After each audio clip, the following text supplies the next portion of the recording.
Halo,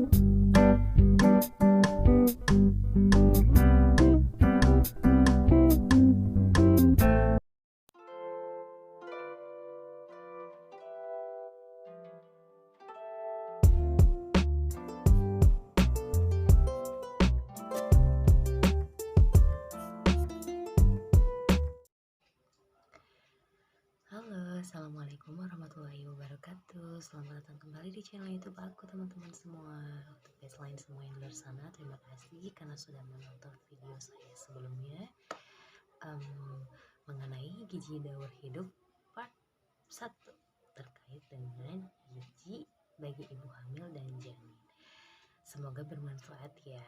Karena ini video lanjutan, jadi kita masuk ke gizi daur hidup part 2, gizi bagi bayi. Kenapa saya nggak membahas gizi bagi ibu nifas? Karena memang secara daur kehidupan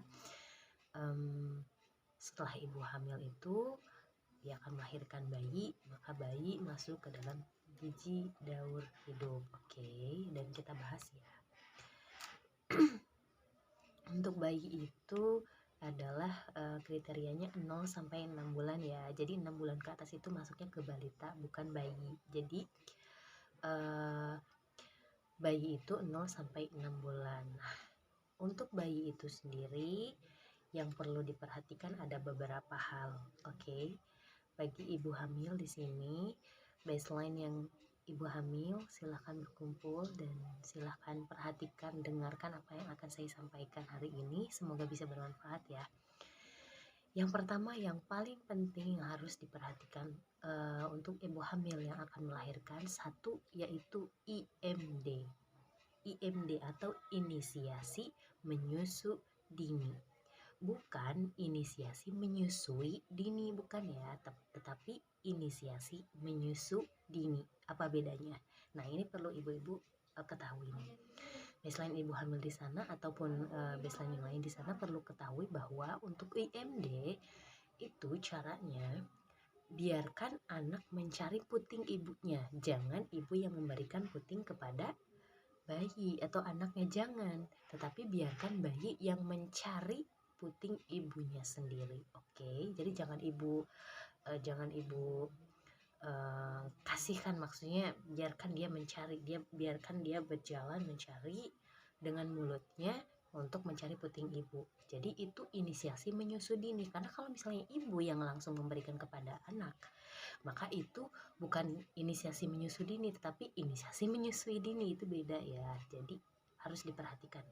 Kenapa harus seperti itu? Karena itu akan merangsang kepada otak anak gitu. Kemudian itu kan inisiasi menyusui dini ya, itu paling penting. Yang berikutnya ASI eksklusif.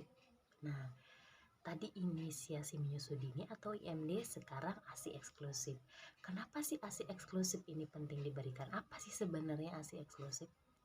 Perlu ibu ketahui, perlu baseline ketahui bahwa ASI eksklusif itu adalah pemberian ASI untuk bayi 0 sampai 6 bulan tanpa pemberian makanan ataupun minuman lain, baik itu buah-buahan, madu, air putih, susu formula, apalagi MPASI.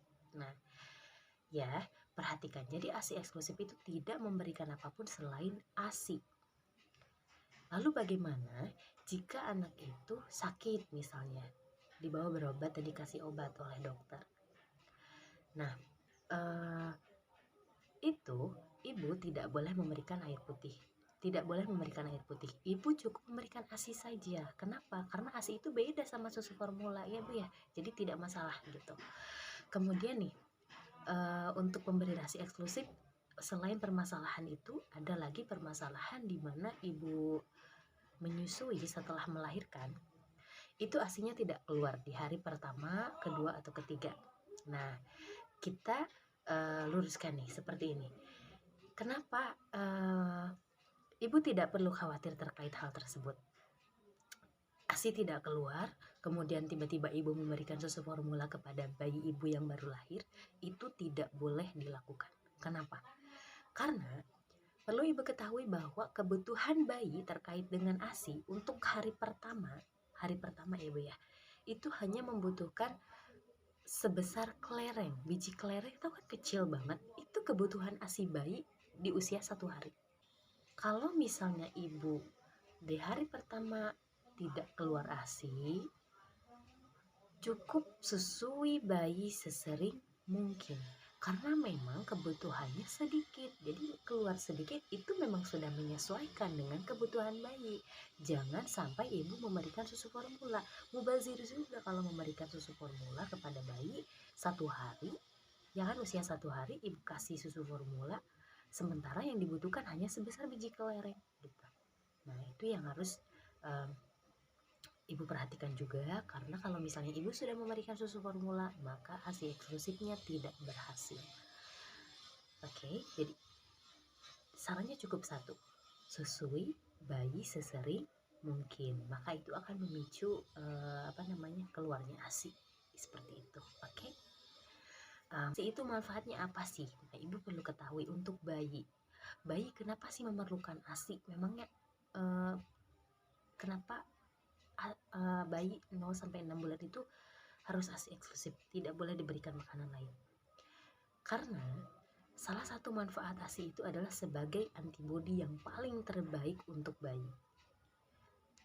Antibodi yang paling terbaik untuk bayi dan mudah dicerna dibandingkan dengan makanan lain. Apalagi kan kalau bayi 0-6 bulan itu kan pencernaannya masih rentan sekali gitu.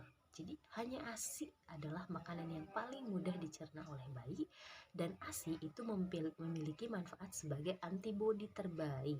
Kenapa? Karena di dalam ASI, terutama kolostrum, itu mengandung antibodi imunoglobulin A yang hanya terdapat di dalam ASI, jadi tidak terdapat dalam susu formula atau susu yang lain. Seperti itu. Makanya penting sekali untuk ibu yang memiliki bayi 0-6 bulan untuk tetap memberikan ASI eksklusif dan tanpa memberikan makanan lain, air putih, kemudian madu, itu tidak boleh ya. Itu tidak boleh, susu formula apalagi MPASI, terkecuali kalau memang ada permasalahan yang lain seperti memang ASInya benar-benar tidak keluar, baru boleh dengan menggunakan susu formula. Nah, untuk bayi itu seperti itu, 0-6 bulan ya. Kemudian ada juga terkait dengan permasalahan gizi untuk bayi itu adalah bayi obesitas misalnya. Ketika ada bayi obesitas, apa sih yang harus dilakukan oleh bunda? Apakah perlu diet? Jawabannya adalah tidak boleh. Sama sekali bayi tidak boleh diet. Oke. Terkecuali kalau memang ada kasus bayi baru lahir tiba-tiba punya penyakit yang sangat parah, tapi itu kan sangat jarang sekali. Tetapi ketika memang bayi yang lahir atau antara usia 0-6 bulan itu obesitas, bisa dilihat dari KMS ya, kartu menuju sehat. Di sana kan suka ada grafik yang grafiknya berada di titik yang paling atas, itu obesitas masuknya. Nah, kalau misalnya obesitas, ibu hanya perlu menambahkan sedikit aktivitas fisik untuk anak. Yang menurut kita adalah aktivitas fisik, menurut mereka adalah bermain, seperti itu. Nah, itu yang harus diperhatikan, oke?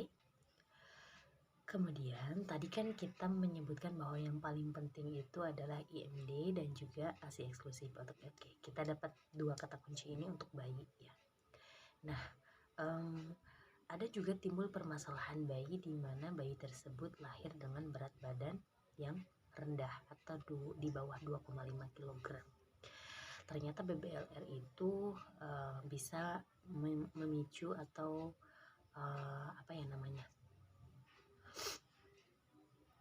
menyebabkan pertumbuhannya terganggu juga, sehingga ketika dia masuk ke usia balita bahkan anak usia dini, dia akan pertumbuhannya lebih pendek dari teman-temannya atau biasa yang disebut dengan stunting. Nah, ini yang perlu ibu waspadai.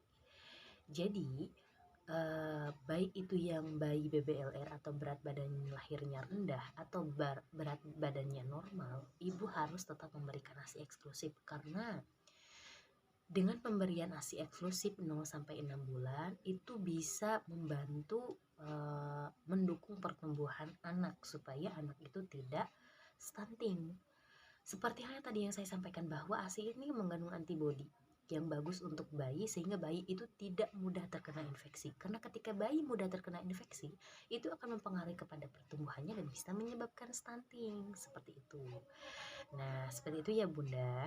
Dan baseline semua, semoga apa yang saya sampaikan bermanfaat. Barangkali apa yang saya sampaikan tadi mungkin ada yang keliru atau salah atau mungkin tidak sesuai, Ibu boleh memberikan kritik dan sarannya di kolom komentar dan juga DM kepada saya. Terima kasih. Semoga bermanfaat. Wassalamualaikum warahmatullahi wabarakatuh. See you di video selanjutnya.